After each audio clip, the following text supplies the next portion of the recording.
Good morning. Hi, it's me, your ethics teacher. A couple of days ago, I asked you to write on the class message board about one habit or character trait that you would like to change. And here are your answers. So these are all of the answers for all of the students in all of the sections. And they go as follows. The students would like to change acceptance. I'm not sure what they want to accept. Forgetfulness, procrastination, procrastination, procrastination, anxiousness, stubbornness, shyness, overthinking, biting fingernails, motivation, presumably lack of motivation, gullibility, procrastination, procrastination, impulsivity, superiority, naivety, awkwardness, overzealousness, neuroticism, indecisiveness, procrastination, procrastination, procrastination, overthinking, procrastination, overthinking, procrastination, overthinking, self-consciousness, indecisiveness, unfit, presumably physical unfitness, possibly, inattentiveness, indecisiveness, avoidance, I'm not sure what they're avoiding, worry, stubbornness, persistence, presumably lack of persistence, overthinking, procrastination, negativity, not getting enough sleep, detachment, laziness, irritability,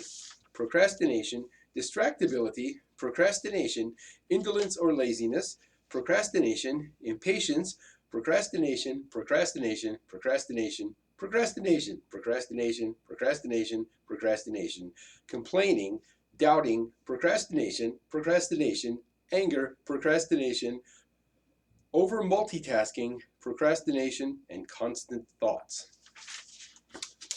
Well, that's all of the students, and that's all of your complaints. First of all, I just want to point out that since you are, in fact, college students, you've already succeeded at quite a lot in life, and these bad character traits that you want to get rid of, they are maybe inconveniences, maybe they are obstacles, but they're not completely wrecking your life because you're already doing really well because you're in college. So now we come to ask Dr. Aristotle. What would Aristotle say about overcoming these bad habits? First of all, Aristotle would want you to know that you are by nature an active being. That is, it is in your nature to do things, to be active, to be in pursuit of things. As he says on page 53 in your book, if there is an end, meaning a purpose, if there is an end for all that we do, this will be the good achievable by action. So you're not just a passive receptor, you're an active being. Keep that in mind.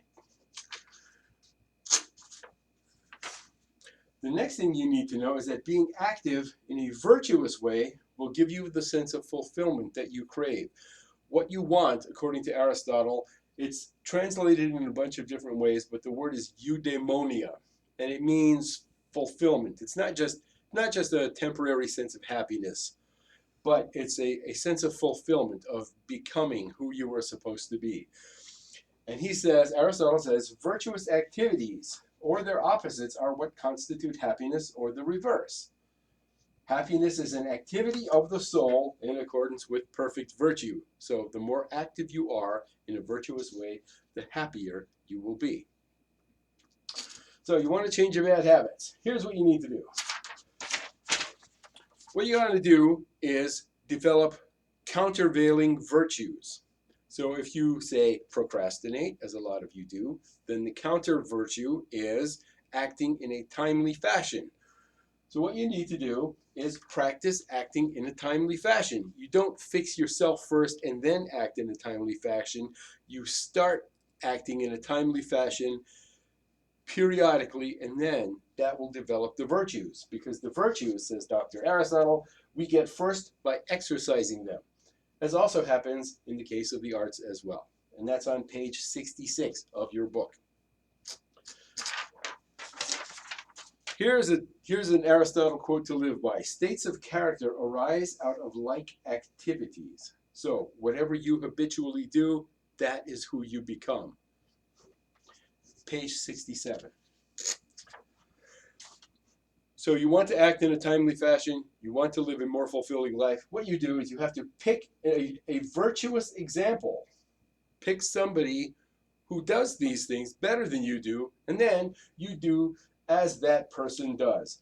As Dr. Aristotle says on page 71, it is not the man who does these that is just and temperate, not just the man who does just and temperate acts, but the man who also does them as the just and temperate men do them. So if you want to act in a good way, you have to act as the good man does things, not begrudgingly or, complaining or reluctantly, but enthusiastically and naturally. And once you start doing that, you will become the better person. It is well said then, by doing just acts that the just man is produced. It's also important not to go overboard. Virtue, says Aristotle, is concerned with passions and actions, passions meaning emotions and things you feel, and actions, the things you do, in which excess is a form of failure, and defect, so is defect, while the intermediate is praised and is a form of success. So, for example, let's say you want to overcome procrastination and you want to be active. So, you don't want to be psychotically active all the time, and you certainly don't want to stop being active at all. There is a virtuous middle point between being a total couch potato and being a psychotic whirlwind of activity. This virtuous middle point has come to be known as the golden mean, wherein excess and defect are both a form of failure, and the intermediate is praised and is a form of success. Ultimately, by emulating, that is, by imitating the virtuous person, by doing virtuous things as the virtuous person does them, you make yourself into the virtuous person. So in any situation, ask yourself, what kind of a person do I want to be? And then you do what that person would do in that situation, and then you become the person that you want to be. That's wisdom from Dr. Aristotle. Thank you.